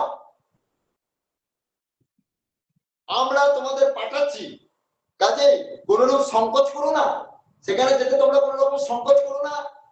এ বন্ধু গোপগণ সেখানে গিয়ে পূজনীয় অগ্রজ বলরাম এবং আমার নাম করে কিছু অন্ন চেয়ে আনবে। সেখানে বলরাম মানে আমার দাদার নাম করো, আমার দাদা বলরামের নাম করো, আমার নাম করো, কৃষ্ণ নাম করো। তাই বলছে তোমরা বলো যে কৃষ্ণ আর বলরাম আমাদেরকে পাঠালো, আপনারা কিছু অন্ন দিন। আরো অনেক কিছু কথা শিখিয়ে দিল, সেইগুলো কি কথা এখন বলছে দেখুন। এরপরে শ্লোকে বলছে, তত্র গতৌ দানং গোপাঃ চাচ্যতা অস্মি সর্জিতা কীর্তয়ন্ত ভগবতো আর্যস্য মম চাভিধাম ইত্যাদিষ্টা ভগবতা কথা যাচ্ছান্ততে তথা কৃতাঞ্জলি পুটা বিপ্রাণ দণ্ডবৎ পতিতা ভুবি। অর্থাৎ বলছে ভগবান এইরূপ আদেশ করলে তারা সেখানে গিয়ে ভূমিতে দণ্ডবৎ প্রণতি হয়ে, তিনি যেমন বলেছিলেন, মানে ভগবান যেরকম সেই রকম ভাবে ওখানে বলছে, কি বলছে সেইভাবে সেই ব্রাহ্মণগণের নিকট কৃতাঞ্জলি পুটে অন্ন যাচনা করছে, ভাত চাইছে, অন্ন চাইছে। ওই যার জন্য ওই জায়গাটার নাম হচ্ছে ভাদ্রোট। যদিও ওটা ভাগবতে লেখা নাই, কিন্তু বৃন্দাবনে সেখানে ওটাকে ভাদ্রোটই বলছে জায়গাটির নাম। যাই হোক, সেখানে গিয়ে অন্ন চাইছে, কাদের কাছে চাইছে? ব্রাহ্মণদের কাছে, ঋষি না, ব্রাহ্মণ, যারা যজ্ঞ করছে সেই ব্রাহ্মণদের কাছে চাইছে। খুব মন দিয়ে শুনতে হবে কিন্তু। তারা বললেন, দেখুন এবারে তারা বলছেন, হে পৃথিবীর মূর্তিমান দেবতা স্বরূপ ব্রাহ্মণগণ, ব্রাহ্মণদেরকে কত বড় করছেন দেখুন। বলে, হে ব্রাহ্মণগণ, আপনারা তো দেবতার স্বরূপ, আপনারা সাক্ষাৎ দেবতার স্বরূপ, আপনাদের কল্যাণ হোক। আমরা শ্রীকৃষ্ণের আজ্ঞাবহ ব্রজের গোপবালক বলে জানবেন। বলে, আমরা কৃষ্ণ বলরামের আদেশে এখানে এসেছি, তাদের আজ্ঞাতে আমরা এসেছি, এটা আপনারা জেনে রাখবেন। আমাদের পরিচয় হচ্ছে আমরা ব্রজের বালক, আমরা ব্রজের গোয়ালা। শ্রীকৃষ্ণ বলরাম কর্তৃক প্রেরিত হয়ে আমরা আপনাদের কাছে এসেছি, আমাদের নিবেদন শ্রবণ করুন। বলে, আমরা কৃষ্ণদের দ্বারা এখানে এসেছি, আমাদেরকে কৃষ্ণ বলরাম পাঠিয়েছে, আমাদের কিছু কথা বলার আছে, আপনারা মন দিয়ে একটু শ্রবণ করুন, শুনুন আমাদের কথাটা। হে ভূমি দেবা শ্রীনত কৃষ্ণাস্য দেশকারিণঃ প্রাপ্তান জাতীয় ভদ্রাব গোপান নো রাম চোদিতান কাশ্চরয়ান্তা বিদুর ওদনং রাম অচ্যুতো লসতো ভূষি সত্য তর্জাদিত্য অদমান মূর্তিতা জন্য দর্জিতি শ্রদ্ধা চবো যচ্ছ ধর্ম বিত্তমা। অর্থাৎ বলছেন যে ভগবান বলরাম এবং শ্রীকৃষ্ণ গোচারণ করতে করতে এখান থেকে অনতি দূরেই উপস্থিত হয়েছে, এই আপনাদের কাছেই। আমাদের কৃষ্ণ বলরাম গরু চড়াতে চড়াতে এখানে এসেছেন এবং তারা ক্ষুধার্ত হয়ে আপনাদের কাছে কিছু অন্ন পেতে অভিলাষী। বললে যে গরু চড়াতে চড়াতে অনেক চলে এসছে, তো সেই জন্য তাদের খুব খিদে লেগেছে, সেই জন্য আপনাদের কাছে কিছু খাবার চাওয়ার জন্য আমাদেরকে পাঠিয়েছে, খুব খিদে লেগেছে তাদের, তাই আপনারা কিছু অন্ন দিন। আচ্ছা,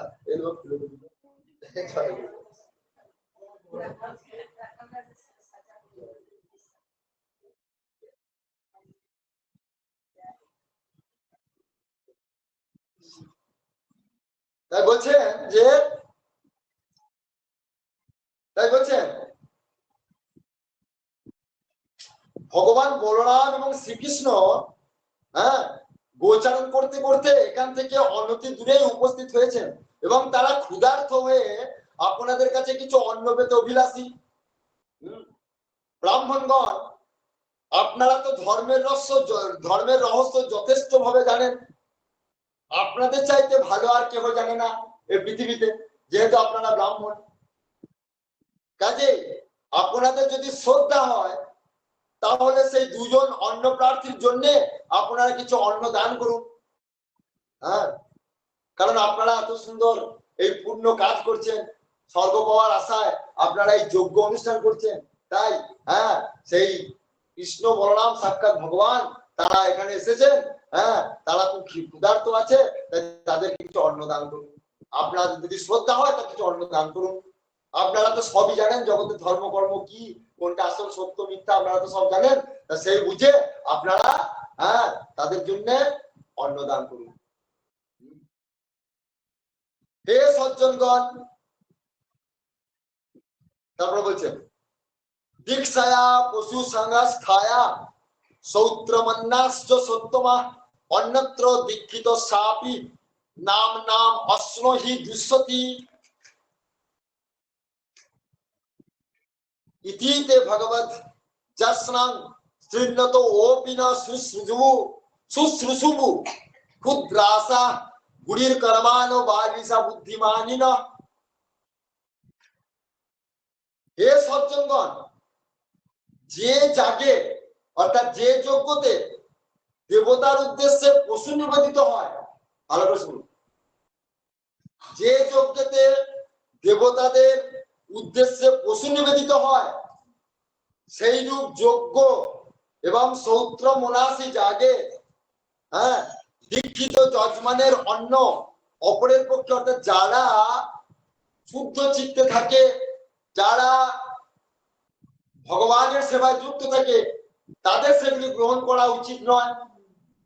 দেখুন ভাগবত বলছেন, কিন্তু দেখুন এখন কেউ যদি বলে কোন শাস্ত্রে আছে, এই যে যেগুলো বলি হচ্ছে সেটা তো যোগ্য, তাই সেই বলিতে পশু নিবেদন হয়, তাহলে সেইটা কোনো বিষ্ণু ভক্তরা কি খেতে পারবে না। কে বলছে? স্বয়ং ভগবানের বাণী ভাগবত। তো সেখানে এই কথাগুলি শিখিয়ে দিল কে? ভগবান। কাদেরকে শিখিয়ে দিয়েছে?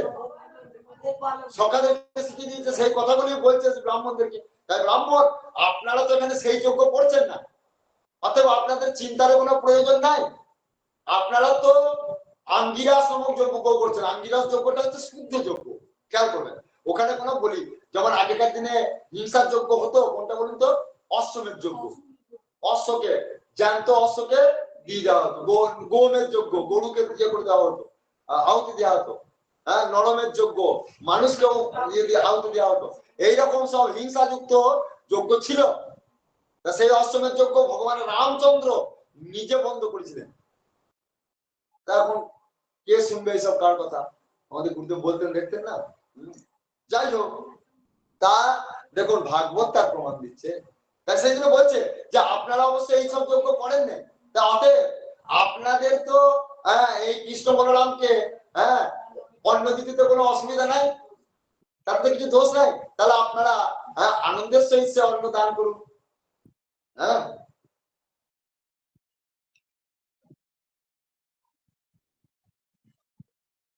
পরীক্ষিত এই রূপে ভগবানের অন্ন প্রার্থনার কথা শুনেও, এই এত কথা শুনেও ব্রাহ্মণরা কি করলো? সেই ব্রাহ্মণগণ সেদিকে কান দিলেন না। কোনো কর্ণপাত করলেন না, কোনো কানই দিলেন না। তারা তুচ্ছ স্বর্গাদি ফলের আশায় বহুবিধ জটিল বিস্তৃত ও ক্লেশকর ক্রিয়াকর্মাদির অনুষ্ঠানে মত্ত থাকাতেই জীবনের সার্থকতা খুঁজে পেতেন। তারা ভাবছে যে এই যজ্ঞটাই আমাদের সব, আর এই যজ্ঞের পর আমরা স্বর্গে যাব। অতএব তাদের ব্যাপারটা কি দেখবেন, গুরুদেব এটার ব্যাখ্যা করেছেন। হ্যাঁ, প্রবন্ধ লহরীতে লিখেছেন, দেখবেন এখানে। হ্যাঁ, রাসে রসে আরাম হয়ে যেটা আছে, রাসের রসে আরাম হয়ে যেখানে, সেখানে রাসের গোপীদের কথা বর্ণনা করেছেন, এই মথুরার এই গোপীদের কথা বর্ণনা করেছেন। তাদের দুজনাকার প্রেমের ডিফারেন্স করেছেন, যে এই গোপীদের প্রেমের সঙ্গে বৃন্দাবনের গোপীদের প্রেমের কতটা পার্থক্য, সেই কথা বলেছেন আর কি। তো সেখানে এই প্রসঙ্গগুলো নিয়ে এসেছেন গুরুদেব। তো সেখানে বলছেন এই যে যজ্ঞগুলো করছেন, এই যজ্ঞতে ধরুন টন টন ঘি, কত ঘি খাচ্ছে, এবং সেখানে কত উপবাস করছে তারা। মানে এই যজ্ঞ কয়েকদিন ধরে চলবে, কয়েকদিন ধরে এই যজ্ঞ চলবে, এবং সেখানে না খেয়ে না দিয়ে শরীরকে কত কষ্ট দিয়ে, হ্যাঁ, কত কাঠ, কত শুদ্ধ উচ্চারণ, কত বেদের মন্ত্র, মানে কত কাণ্ড করে ওই যজ্ঞ করছে। অথচ তারা কৃষ্ণ বলরাম যে দুটো অন্ন চাইতে এলো, সেই দুটো অন্ন তাদেরকে দিল না। বললো যে না, মানে তাদের ধারণা যে এরা বেটা আমাদের যজ্ঞের, যজ্ঞকে পণ্ড করতে এসছে। মানে বলার উদ্দেশ্য হচ্ছে এই যে তোমরা কি গো বলেছে, ওই বছর বলে না যে গোয়ালাদের 80 বছর না হলে বুদ্ধি হয় না, বলে না গোয়ালাদের 80 বছর না হলে বুদ্ধি হয় না। রাগ করবেন না, মানে এটা একটা কথায় আসছি, পরবর্তী ক্ষেত্রে ভালো লাগবে। এখন প্রথমে একটু রাগ হবে যারা গোয়ালা, পরবর্তী ক্ষেত্রে একটু আনন্দ পাবে। তা বলছে এরা হচ্ছে সেই গোয়ালার জাত। বলে যে কোনো বুদ্ধি শুদ্ধি না, এরা কি ধর্মকর্ম বোঝে? বলে যেমন ওই কৃষ্ণ বলরাম বলছে, ওই নন্দঘোষের ছেলে কৃষ্ণ আর বলরাম, বলে ওরাও তো, ওদের তো শুধু গরু চড়ানো কাজ, ওরা গরু চড়ানোর বাইরে ধর্ম বলতে কি বোঝে? না জানে বেদের উচ্চারণ, না জানে মন্ত্রতন্ত্র, না জানে পূজা পাঠ, ওই তো সব শুনেছি। বলে সে তো নামেই রাজা, রাজায় নিজেই চাষ করে, সে কেমন রাজা, আর তার ছেলে গরু চড়ায়। তাহলে ওই লক্ষ্মীগড়ের ছেলেরা ধর্মকর্ম কি বুঝবে? আর তাদের বন্ধুরাই এসেছে, অন্য জায়গায়। বলে তোমাদের কি হ্যাঁ, তোমাদের এই জ্ঞান নাই যে এটা একটা ধর্মকর্ম হচ্ছে, এখানে এখন ঈশ্বরের উদ্দেশ্যে এখন এখানে আমাদের যজ্ঞ হবে, এই যজ্ঞের উদ্দেশ্যে এখন ঈশ্বরের সেবা হলো না, তোমরা এখন অন্য জায়গায় চলে এসছো। ছি ছি ছি ছি, দূর হয় এখান থেকে, পাপিষ্ঠ গুলো কোথাটা, দূর হয়। কোনো কর্ণপাত না তাড়িয়ে দিচ্ছে তাদেরকে। চিন্তা করো, মন দিয়ে শুনতে হবে, তোমার শেষে সুন্দর আস্বাদন হবে। দেখুন কত শিক্ষা হচ্ছে এর থেকে। দেখুন তখন কি হলো, তাদের এসব কথায় কান দিলেন না। তারা তুচ্ছ স্বর্গাদি ফলের আশায় বহুবিধ জটিল বিস্তৃত ক্লেশকর অর্থাৎ কষ্টদায়ক ক্রিয়াকর্মাদির অনুষ্ঠানে মত্ত থাকে জীবনের সার্থকতা খুঁজে পেতেন। সত্যি বলতে কি, এরা নিজেদের জ্ঞান বৃদ্ধ বলে মনে করলেও ভাগবত কি, এদের সম্বন্ধে ভাগবত কি বলছে? বলতে সত্যি কথা বলতে কি, এরা নিজেদের জ্ঞান বৃদ্ধ। বৃদ্ধ কয় প্রকার আছে জানেন? আমাদের গুরুদেব লিখেছেন 4 প্রকার। কি কি? শীল বৃদ্ধ, বলো বাহ বাহ বাহ, তোমার মনে রেখেছে। শীল বৃদ্ধ, একটা হচ্ছে জ্ঞান বৃদ্ধ, আর একটা হচ্ছে বৈরাগ্য বৃদ্ধ, আর একটা হচ্ছে যে বয়োবৃদ্ধ। তাহলে জ্ঞান বৃদ্ধ কারা? জ্ঞান বৃদ্ধ কে? জ্ঞান বৃদ্ধ হচ্ছে ব্যাসদেব স্বয়ং, ব্যাসদেব, নারদজি, এনারা হচ্ছেন জ্ঞান বৃদ্ধ। মানে জ্ঞানেতে এনারা বড়, বৃদ্ধ মানে হচ্ছে বড়, জ্ঞানেতে বড়, জ্ঞান বৃদ্ধ। আর শীল বৃদ্ধ, বাহ বাহ বললাম, শীল মানে হচ্ছে চরিত্র দিক দিয়ে যিনি বৃদ্ধ, শ্রেষ্ঠ আর কি, শ্রেষ্ঠ জ্ঞান যা, সেটা হচ্ছে প্রহ্লাদ। আর বৈরাগ্য বৃদ্ধ কে? বৈরাগ্য বৃদ্ধ সুখদেব গোস্বামী, বাহ, আমাদের চতুর্সঞ্জী নিম্বার ভগবান, আমাদের গুরুদেব, গুরু ভগবান, এনারা হচ্ছে বৈরাগ্য বৃদ্ধ। আরেকটি বৃদ্ধ হচ্ছে বয়োবৃদ্ধ। বয়োবৃদ্ধ কে? বয়োবৃদ্ধ হচ্ছে আমি। বয়সের দিক দিয়ে বৃদ্ধ হয়ে গেছে বেশি। হ্যাঁ, এইটা হচ্ছে চার কথা, বা খুব ভালো মনে রাখা হয়েছে। তা সেই রকম এখানে এই ব্রাহ্মণরা নিজেদেরকে জ্ঞান বৃদ্ধ অর্থাৎ জ্ঞানীতে শ্রেষ্ঠ বলে নিজেদেরকে খুব মনে করতে হবে। তাই ভাগবত বলছে যে এরা নিজেদেরকে জ্ঞান বৃদ্ধ বলে মনে করলেও প্রকৃতপক্ষে বালকদের মতো অপরিণত বুদ্ধি বা মূর্খই ছিলেন, বলে এরা মূর্খ, এটা বুদ্ধিমান বলে না। ভাগবত বলছে, দেখুন বলছে এরা মূর্খই না, মহামূর্খ। যথার্থ দৃষ্টিতে দেখলে যজ্ঞাদি কর্মের অনুষ্ঠানে বিবেচ্য দেশ কাল ভিন্ন। হ্যাঁ, বলছে দেশ কাল ভিন্ন ভিন্ন, দ্রব্য মন্ত্র অনুষ্ঠান পদ্ধতি রীতি অগ্নি দেবতা যজমান যজ্ঞ এবং তজ্জনিত ধর্ম বা অপূর্ব, হ্যাঁ, এইসব রূপে সেই ভগবানই প্রকাশিত আছে। যজ্ঞের মধ্যে যত কিছু রয়েছে, যা কিছু দিয়ে যজ্ঞ করছে, এমনকি বৈদিক মন্ত্র, এমনকি হোতা, এমনকি যজমান, এমন যত কিছু দ্রব্য আছে, এই সবই কে? সবই হচ্ছে ভগবান। ভগবানই সব। তাহলে তারা যদি প্রকৃত যদি জ্ঞান বৃদ্ধ হতো, তাহলে এই জ্ঞানটা তাদের থাকতো, কিন্তু সেই জ্ঞানটি তাদের নাই। হ্যাঁ, তাই বলছে সেই সাক্ষাৎ যজ্ঞমূর্তি ইন্দ্রিয়াতীত পরব্রহ্ম স্বরূপ ভগবান শ্রীকৃষ্ণ গোপগণের মাধ্যমে অন্ন প্রার্থনা করেছেন তাদের কাছে, কিন্তু সেই মূঢ়মতি, হ্যাঁ, সেই মূঢ়মতি অর্থাৎ সেই বোকা, হ্যাঁ, দেহাভিমানী অর্থাৎ জন্মসূত্রে প্রাপ্ত দেহের পরিচয়কে আত্মার উপরে আরোপ করে আমরা ব্রাহ্মণ বা বর্ণশ্রেষ্ঠ এইরূপ মিথ্যা গর্বের মধ্য ব্রাহ্মণরা তাদেরকে সাধারণ মানুষ বিবেচনায় কোন রকম সম্মান দেখালেন না। বুঝতে পারছেন?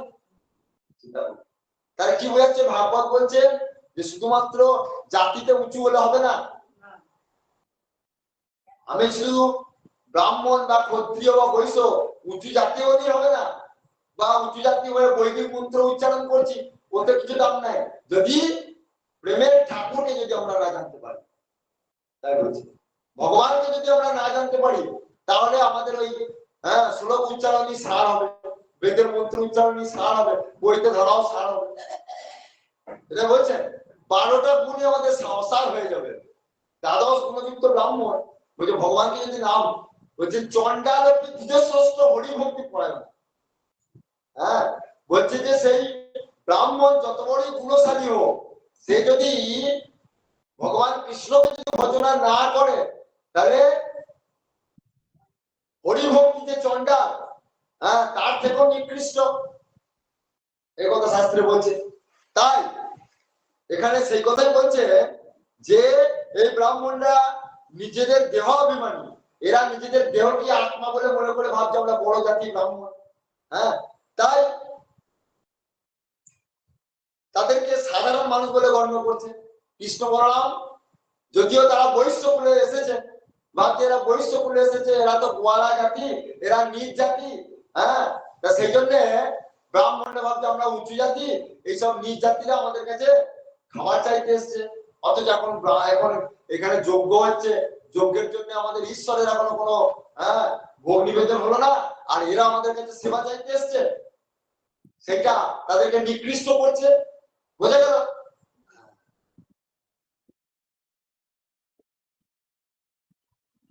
তদ্ব্রহ্মং পরমং সাক্ষাৎ ভগবন্তম অদক্ষজম মনুষ্য দৃষ্টা দুষ্প্রাজ্ঞ মর্তম আত্মনন মেনিরে নতে যদৌ মিতি প্রচুর্য নেতি চ পরম তপ গোপা নিরাশা প্রেতত্ব তথুচ্চ কৃষ্ণ রাময় তদুপাকর্ণ ভগবান প্রহস্য জগদীশ্বর পাজ্যহার পুনর্গোপান তয়োর ঔলৌকিকম গতিম। অর্থাৎ হে শত্রু দমন পরীক্ষিত, সুখদেব গোস্বামী বর্ণনা করছেন, হে শত্রু দমন পরীক্ষিত, তারা যখন হ্যাঁ অথবা না কিছুই বললেন না, তখন সেই গোপগণ অত্যন্ত নিরাশ হয়ে সেখান থেকে ফিরে এলেন এবং সেখানে যা যা ঘটেছে সবই শ্রীকৃষ্ণ বলরামকে জানালেন। সেই বালকরা সেখান থেকে ফিরে চলে এসে কৃষ্ণ বলরামকে বললেন অম্লান বদনে দুঃখ সহিত বললেন, হে কানাই, হে বলাই দাদা, হ্যাঁ তোমরা এত ইয়ে করে পাঠালে, এত দূর গেলাম এত কষ্ট করে এই রোদের মধ্যে থেকে, আরো আমরা ক্ষুধার্ত হয়ে গেছি, আরো ক্লান্ত হয়ে গেছি, আমাদের কোনো কথাই শুনলো না, তোমাদেরকে পাত্তাই দিল না, তোমাদের কথার কোনো গ্রাহ্যই করলো না। বলছে আমাদের নাম করলো তাতেও কিছু কাজ হলো না। বলে না, তোমার কথা কি মানে? বলে এই বাবা দেখো, বলে আমরা আমাদের কথাও কর্ণপাত করলো না। তখন শুনে ভগবান হাসছে। বলছে কি বললো? সব কথাই শোনালো, যে আপনাদেরকে সাধারণ মানুষ মনে করছে, গোয়ালা মনে করছে। তখন ভগবান হাসতে হাসতে বললেন, কি বলছেন?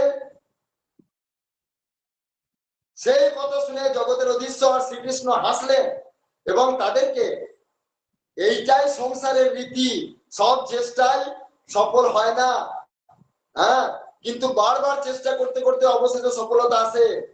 হ্যাঁ ভগবান বোঝাতে চাইছে যে দেখো তোমরা নিজের চোখে বোঝো, এইটাই হচ্ছে জগতের নীতি। কি নীতি? ভগবান এত উপদেশ দিলেও আমরা গ্রহণ করবো। ভাগবত কেন, ভগবান সশরীরে এসে যদি আমাদেরকে এসে বোঝায়, তাতে আমরা গ্রহণ করবো, তাই তো হলো, বলতে চাই।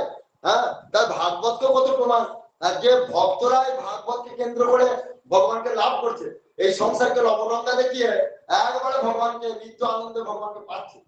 কিন্তু আমাদের মতো ব্যক্তিরা যতই ভাগবতের কথা শুনে, এগুলো সব গাল গল্প, হ্যাঁ ভগবানের সব ইয়ে হয়, সব ফালতু কথা, এসব বলে আমরা চালিয়ে দিচ্ছি নাকি। হ্যাঁ এই ভাগবতের বিরোধী অনেক উঠে গেছে দেখবেন। হ্যাঁ যাই হোক ওসব কথা এখন বিবেচনা নয়, যদিও তা বলছে যে এরকম, ভগবান বলছেন এটাই সংসারের নিয়ম, যে আমার বাণী এখানে প্রত্যক্ষ করে যাচ্ছি বলে জগতে সবাই নিতে পারবে না, শুদ্ধ আধার না হলে, সেটির জন্য গুরু কৃপা চাই। গুরু কৃপা হলে এটা একমাত্র সম্ভব। ভাগবতের 4 নম্বর শ্লোকে বলে দিয়েছেন, এতাবদেব জিজ্ঞাসাং তত্ত্ব জিজ্ঞাসনা করা অন্যয়া ব্যতিরেক কাব্যাং যৎসা সর্বত্র সর্বদা। বলে আমার তত্ত্ব যদি কেউ জানতে চায়, আমার তত্ত্ব জিজ্ঞাসু, আমার তত্ত্বকে, আমার গোপন তত্ত্বকে, আমার কথাকে যদি কেউ প্রকৃতভাবে জানতে চায়, তাহলে তত্ত্বজ্ঞ ব্যক্তির কাছে গুরু শরণাপন্ন হয়ে এই শিক্ষা লাভ করুক, তবেই জানতে পারবে যে আমি কে। তাই এখানেও সে ভগবান শ্রীকৃষ্ণ বলছে যে, হাসতে হাসতে বললেন এটাই সংসারের নীতি। হ্যাঁ তাই তোমরা এখন এক কাজ করো। এইবারে তাদেরকে লৌকিক জগতের ব্যবহার যাত্রার কথা বলে সান্ত্বনা দিলেন এবং তারপর আবার বললেন, কি বললেন? বলছেন প্রিয় বন্ধুরা, তোমরা আর একবার সেখানে যাও, আর একবার তোমরা সেখানে যাও। এবারে তোমরা সেই ব্রাহ্মণদের কাছে যাবে না, সেই ব্রাহ্মণদের পত্নীগণের কাছে যাবে আর তাদের বলবে যে বলরাম সহ আমি এখানে এসেছি, বলরাম সহ আমি কৃষ্ণ এখানে এসেছি। হ্যাঁ দেখো, হ্যাঁ তাহলেই তারা তোমাদের এত মানে যত চাও তত অন্ন দেবে, তোমরা যত চাইবে তত তোমাকে দিয়ে দেবে। তোমাদের শুধু আমাদের দুজনের জন্য নয়, এই যত আমরা সকালে এসেছি তাদের সবার জন্য দিয়ে দেবে। তোমরা গিয়ে শুধু একবার বলেই যাবে, কারণ তারা আমাকে অত্যন্ত স্নেহ করে, আমার কথা সব সময় ভাবেন, মানসিক ভাবে আমাতেই বাস করেন। তাই বলছে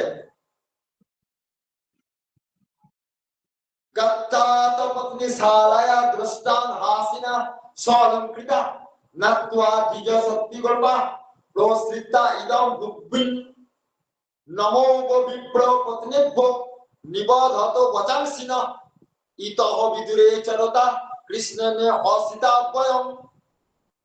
এরপর সেই গোপন অর্থাৎ সেই বালকগণ কি করলো? হ্যাঁ সেই পত্নীশালায় গেলেন, সেই পত্নীদের কাছে, ব্রাহ্মণদের পত্নীদের কাছে গেলেন এবং দেখলেন সেই সাধ্যী ব্রাহ্মণ পত্নীরা সমন অলঙ্কারে সুসজ্জিত হয়ে উপবিষ্ট রয়েছেন, তারা সুন্দরভাবে সেজে রয়েছেন, অলঙ্কারের দ্বারা ভূষিত হয়ে রয়েছেন। হ্যাঁ তারা তাদের প্রণাম করে অত্যন্ত বিনয়ের সঙ্গে কথা বললেন। এখন সেই গোপালরা তাদেরকে প্রণাম জানিয়ে বললেন, কি বলছেন? আপনারা পূজনীয়া বিপ্র পত্নী, আপনারা ব্রাহ্মণের পত্নী, তো তাই আপনাদেরকে প্রণাম জানাই। আমাদের আপনাদের চরণে আমাদের প্রণাম নিবেদন করছি। হ্যাঁ, দয়া করে আমাদের কথা একটু মনোযোগ দিয়ে শুনুন, আমাদের কথা একটু মন দিয়ে শুনুন।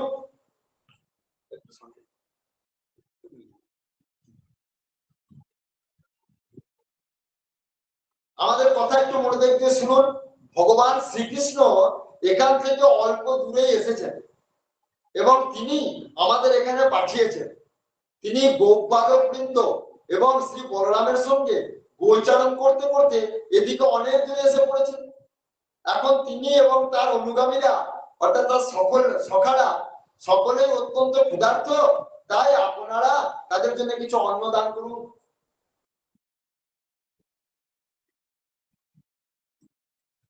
গাছচারণ স গোপালই সারমা দুরমাগতম বুভুক্ষিতস্য তস্যান্নং সানুগস্য প্রদীয়তাম শ্রুত্বা উচ্যতৌ পায়ত নিত্যং তদ্দর্শন উৎসুকা তৎকথা ক্ষিপ্ত মানস বুভুর্বুজ্জা সম্ভ্রমা চতুর্বিধাং বহুগুণম অন্নমাদায় ভাজনৈ অভিশ্বশ্রু প্রিয়ং সর্বা সমুদ্রমিব নিম্নগা। হে পরীক্ষিত, অর্থাৎ সুখদেব গোস্বামী বর্ণনা করছেন, হে পরীক্ষিত, শ্রীকৃষ্ণ কাছে এসেছেন এ কথা যে তারা শুনলেন, সেই শুনে সেই সাধ্বী ব্রাহ্মণগণ একান্ত উত্তলা হয়ে পড়লেন। তারা অনেক দিন থেকেই সেই ভগবানের কথা শুনে আসছিলেন এবং তার ফলে তাদের হৃদয় গভীরভাবে তাদের তাতে লগ্ন হয়ে গিয়েছিল। কি করে তার দর্শন পাবেন, কি করে তার সঙ্গে মিলবেন, এই জন্য তারা সদা সর্বদাই উৎসুক হয়ে থাকতেন। এতদিনে সেই শুভযোগ উপস্থিত হওয়াতে তাদের আর যেন বিলম্ব সহ্য হচ্ছিল না, আর তাদের বিলম্ব সহ্য হচ্ছে না। ভগবান এত কাছে এসেছে, আমাদের সেই অপ্রাপ্ত ধন যাকে আমরা পাওয়ার জন্য এত চেষ্টা করছি, তিনি আমাদের কাছে চলে এসেছেন, আর দেরি করা যাবে না। তাই কি করলেন, তারা দ্রুত হস্তে বিভিন্ন পাত্রে চৌর্ব যস্য লেজ্জ পেয় ভেদে 4 রকমের অতি সুস্বাদু খাদ্যদ্রব্য সাজিয়ে নিলেন এবং তাদের ভাই বন্ধু পতি পুত্রেরা বাধা দেওয়া সত্ত্বেও আসবে। তাদেরকে কিন্তু বাধা দিচ্ছে কারা? পতি, বন্ধু, পুত্রেরা, কন্যারা সকলে কিন্তু বাধা দিচ্ছে, যে তোমরা এই যজ্ঞ হচ্ছে, যজ্ঞ ছেড়ে তোমরা যেও না, এটা তোমাদের অমঙ্গল। এই যজ্ঞ ছেড়ে কোনদিন যায়, কারণ যজ্ঞের নিয়ম হচ্ছে সপত্নী পত্নীকে নিয়ে যজ্ঞ করার নিয়ম, এটা নিয়ম। তাই তোমরা এখানে ছেড়ে তোমরা চলে যেও না। এরকম বাধা দেওয়া সত্ত্বেও সেই সব কিছু গ্রাহ্য না করে প্রিয়তম ভগবানের কাছে যাওয়ার জন্য ঘর থেকে বেরিয়ে পড়লেন। সমুদ্রের উদ্দেশ্যে ধাবিত নদীদের সঙ্গে কেবল তখন তাদের তুলনা করা চলত। মানে নদীকে যেমন কোনো গতিপথ আটকাতে পারে না, সেরকম সেই গোপীদেরকে কেউ কোনো বাধা আটকাতে পারলো না। আর সেটাই ছিল স্বাভাবিক। তারা যে কতকাল ধরে শুনেছেন সেই উত্তম শ্লোক, সেই সর্বোত্তম মাধুর্যময়ী লীলা কথা, তার চরণে উৎসর্গ করেছেন নিজেদের, আশায় আশায় বুক বেঁধেছেন কোনো একদিন হয়তো তাদেরকে প্রত্যক্ষ দেখবার, তাকে সেবা করবার সৌভাগ্য উদিত হবে, এই ভাব নিয়ে তারা এতদিন অপেক্ষা করেছিলেন। যমুনার তটে সেই উপবনে এসে পৌঁছালেন ব্রাহ্মণ পত্নীগণ। সেখানে অশোক গাছগুলিতে নবীন পল্লবের সমারোহ, সমগ্র বনটি তার ফলে অপূর্ব শোভায় মণ্ডিত হয়ে রয়েছে। নিষিদ্ধ মানা পতির ভীর ভ্রাতা ভীর বন্ধুবি সুতই ভগবত্তম শ্লোকে দীর্ঘ শ্রুত ধৃত ছায়া। আর তারই মধ্যে তারা দেখলেন তাদের চির আকাঙ্ক্ষিতকে এবং অগ্রজ বলরামের সঙ্গে সেখানে বিচরণ করছেন। অর্থাৎ বলরামের সঙ্গে সেই চির আকাঙ্ক্ষিত ভগবান কৃষ্ণকে সেখানে দেখলেন। তিনি চারিদিকে তাকে ঘিরে রয়েছেন, তার বয়স্ক গোপড়া, তার শ্যামল অঙ্গে পরিধানের পীত বসন যেন সোনার দীপ্তি বিচ্ছরণ করছে। গলায় ঘনফুলের মালা, মাথায় ময়ূরপুচ্ছের চূড়া, শরীরে বিচিত্র বর্ণের ধাতু মৃত্তিকার অঙ্গরাগ আর নব কিশোরের অলঙ্কার, অভিনব সুন্দর এই নটবর বেশধারী একটি হাতে রেখেছেন এক সহচরের কাঁধে, একটা হাত রেখেছেন তার সহচরের কাঁধে, আর একটা হাত ধৃত লীলা কমল, লীলা কমলটি সঞ্চালিত করেছেন নিজেকেই, আর একটা কমলকে, একটা পদ্মকে ধরে রয়েছেন, আর এক সখার কাঁধে হাত রেখেছেন লাঠি সহ, কানে কুণ্ডল রূপে বিরাজিত দুটি উৎপল, চূর্ণ অলোকলিপ্ত হয়ে রয়েছে কপলদয়ে, মুখপদ্ম মৃদু মধুর হাস্যে উদ্ভাসিত। হ্যাঁ মহারাজ, এতদিন যে প্রিয়তমের অপরূপ আশ্চর্য রূপ গুণ লীলার কথা কতবার কতভাবে কর্ণপথে প্রবেশ করে তাদের মনকেই তার মধ্যে নিমজ্জিত করে দিয়েছিল, রঞ্জিত করেছিল, তারই প্রেমের রঙে এখন তাকে নয়নের দ্বার দিয়ে অন্তরে নিয়ে এসে নিজেদের ভাবে তনুতে তাকে দীর্ঘ নিবিড় আশ্লেষে বদ্ধ করে তারা নিজেদের চিরসঞ্চিত বিরহ থেকে মুক্তি পেলেন। ঠিক যেমন জাগ্রত এবং স্বপ্ন অবস্থায় অহম বৃত্তিগুলি আমি এবং আমার এইরূপ অভিমানে শুধু অশান্তি ভোগ করে, কিন্তু সুষুপ্তি অবস্থায় তারা সাক্ষী স্বরূপ প্রাজ্ঞ সঙ্গক আত্মায় লীন হয়ে গিয়ে শান্ত হয়ে যায়। আজ এই পর্যন্তই থাক, ঠিক আছে? তার মানে সেখানে তারা ভগবানকে প্রাপ্ত হয়ে এখন সেই সুন্দর রূপ দর্শন করছেন ভগবানের, সেই নয়নাভি রূপ দর্শন করে ভাবছেন আমরা এতদিন যাকে ভেবে রেখেছি সেই ভগবানকে আজ আমরা দেখে কত আনন্দিত, তার কাছে এসে পৌঁছে গেছে। বাকিটা আমরা আবার কার আস্বাদন করবো? জয় গুরু। এইখানে আমাদের আজকে ভাগবতী কথা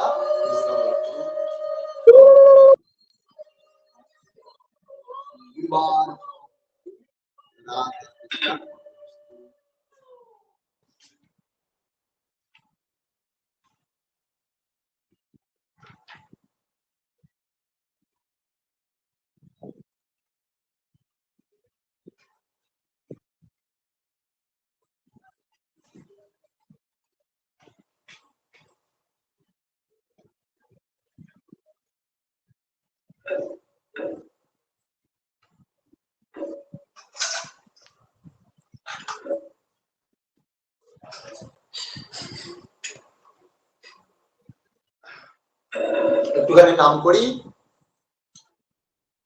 রাধে শ্যাম রাধে শ্যাম, শ্যাম শ্যাম রাধে রাধে কৃষ্ণ রাধে কৃষ্ণ, কৃষ্ণ কৃষ্ণ রাধে রাধে শ্যাম রাধে